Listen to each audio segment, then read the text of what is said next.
And we are going to start in Denver. This is definitely pro football related.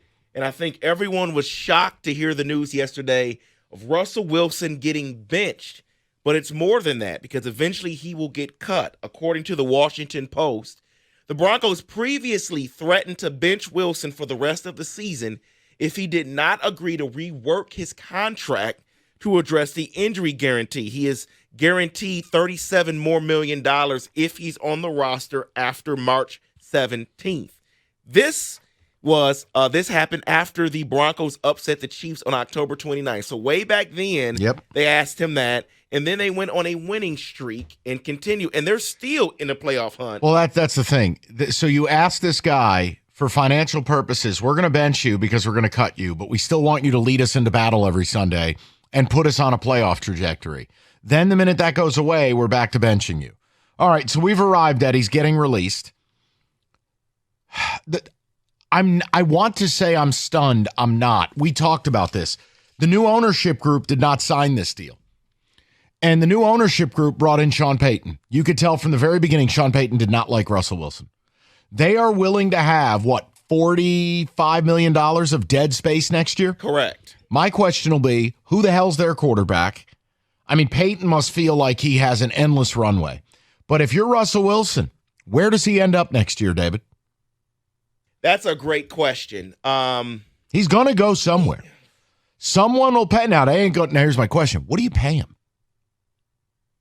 I don't view him as a $40 million quarterback. He's not anymore. So where do you go? Atlanta, maybe, because they already have guys they could put around him, young talent. Other than that, I can't really think of anywhere that's a fit. Washington. Keep an eye on it. Keep an eye on it. That's all I'm saying. Next. Well, let's get to Washington because they have benched Sam Howell. Well, I wonder why. This may be why. Dan Graziano of ESPN is reporting that the Commanders are very interested in Caleb Williams in the first round in the draft next year. Well, what happens when you bench Sam Howell? He's been horrible. But you get a shot to maybe lose a couple more games. They're going to lose the games regardless. Okay. I think that's lazy reporting by Graziano. David, the Commanders are interested in Caleb Williams. The Patriots are interested in Caleb Williams. The Giants are interested in Caleb Williams. The Bears. That's like saying Kenny's interested in beer and boobs. I mean, duh. Thanks, Dan. Any other illuminating reporting you'd like to offer? Second of all, they've lost like 6-7 games in a row. Correct. They're losing just fine. If anything, Jacoby Brissett may actually give you a shot. It's a stupid report. Well, speaking of giving you a shot, let's get into the Jair Alexander story. This is kind of a wild story. So, ahead of last Sunday's game, he decided to join the captains for the coin toss. One problem, he wasn't voted a captain for the week. It was Aaron Jones, Quay Walker, and Eric Williams.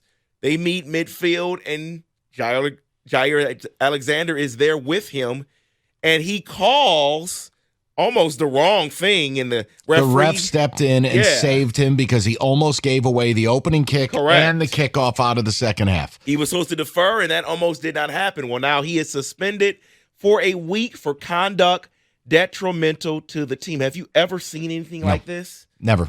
And mind you, Green Bay's in a must-win game, and that's their lead corner. Now, here's my thing. Look, you can send a message, you could fine him, you could discipline him in other ways. I don't know that I could suspend him for this game, but the Packers are old school, man, and they do things they march to the beat of their own drum.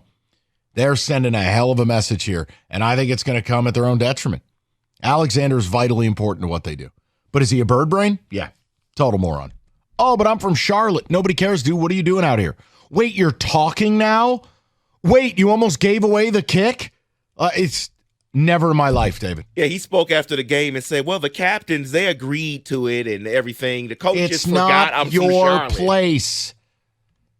That is wild. So Travis Kelce is seemingly frustrated with what's going on in Kansas City. He's saying it's frustrating effing experience right now. Goes on to say it's not just one guy. It's not just me playing like dog. You know what?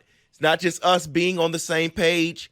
Passing wise, we are trash right now. The Chiefs are 2-4 in their last 6 games. But one thing that may be a distraction may be Travis Kelce.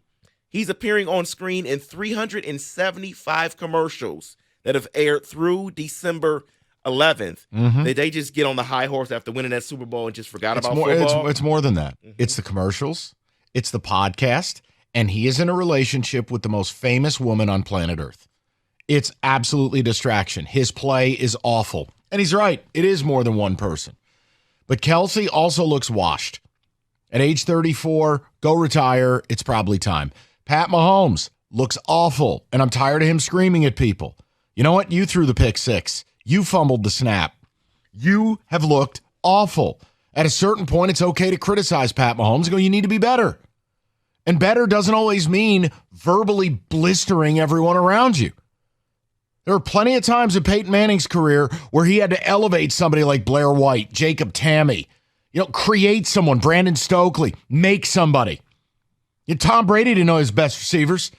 You know what, Pat? You paid $500 million. Figure it out. Be better. You're exactly right about that. So let me get into this here because I want your opinion because you've had a very strong opinion on this guy. What? And that is Lamar Jackson. Right now, he is leading the MVP odds on FanDuel at -200. CMC is next at +650. I want you to assess his season. What, Lamar? Yeah. Oh, it's great. I mean, again, he's doing what Mahomes isn't.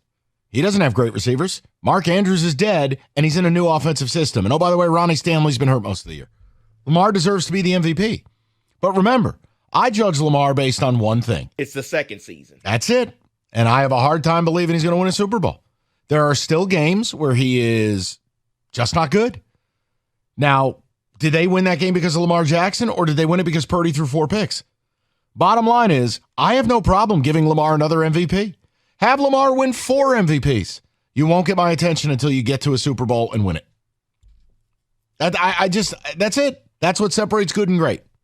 You're exactly right about that. Let's get to this here report from Jordan Shores of the Bleacher Report is saying the Cowboys, Dak Prescott, is expected to get a contract extension between $55 and $60 million per year. First, your thoughts on that. Jesus, and then the second portion is, should Lions fans be worried then about Goff? No, because half the Lions fans don't even want him here in a bizarre love triangle. They just don't like him.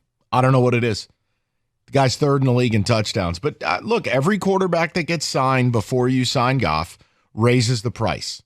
The Lions have leverage in that they can play this guy next year. Don't have to sign him. You'd have the franchise tag after that.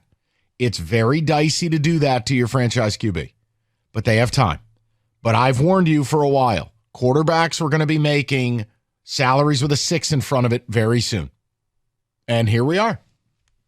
I mean, David, it's never going down. Oh, it's not going down. It's not going to reset anytime Cap goes soon. up. Their cap number goes up. And it's going up in a giant jump this offseason from what I understand. Let's finish it off with this because this quarterback was quoted as saying he's humbled in being in the conversation for this award. Will Baker Mayfield win the Comeback Player of the Year? No. I honestly think it's going to be Joe Flacco. Oh, my Lord. That is a crazy story, man. David, I know he only resurfaced in week 12 or 13, but whatever it was. Fire. He's on fire. He's going to lead this team to the playoffs. And I'm telling you, I've been saying this for 2 months. Browns are going to win a playoff game. That defense can absolutely throw any offense in the league in a garbage can. Jim Schwartz has done an elite job. And I know they got a lot of injuries. 35% of their salary cap is on IR. I think Flacco's going to win it. I know, I'm sorry. So then what happens to Deshaun Watson in the offseason?